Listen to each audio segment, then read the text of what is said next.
नमस्कार, welcome back to ATZ channel. तर पनीर टिक्का dry करण्यासाठी सर्वात आधी इथे मी 2/4 कप दही घेतलं आहे. त्यामध्ये 1 कप बेसन घेतलं आहे. त्याचसोबत इथे मी थोडासा ओवा घेतलेला आहे, त्याला छान चोळून घातला आहे. त्यानंतर मी ह्यामध्ये 1 छोटा चमचा लाल तिखट पावडर, थोडीशी हळद, थोडीसं हिंग आणि अगदी थोडंसं मी गरम मसाला टाकला आहे. त्याचसोबत इथे मी थोडीशी कस्तुरी मेथीसुद्धा घातली आहे आणि अगदी थोडं थोडं तेल टाकून आपल्याला ह्याला छान मिक्स करून घ्यायचं आहे. एकदा हे सर्व मिश्रण छान मिक्स झाल्यानंतर आपल्याला ह्यामध्ये चवीनुसार मीठ घालायचं आहे आणि अशा प्रकारचं बॅटर तयार करून घ्यायचं आहे. तर ह्यामध्ये आता मी क्यूब केलेले पनीर टाकत आहे. तर हे सर्व मिश्रण आपल्याला पनीरला छान कोट करून घ्यायचं आहे.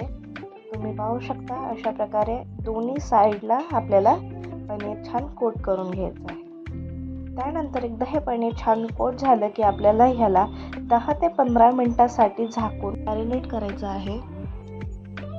त्यानंतर मी ते एक पॅन घेतलेला आहे, त्याला छान तेलाने ग्रीस केलं आहे आणि आपण आता हे पनीर छान फ्राय करून घेऊया.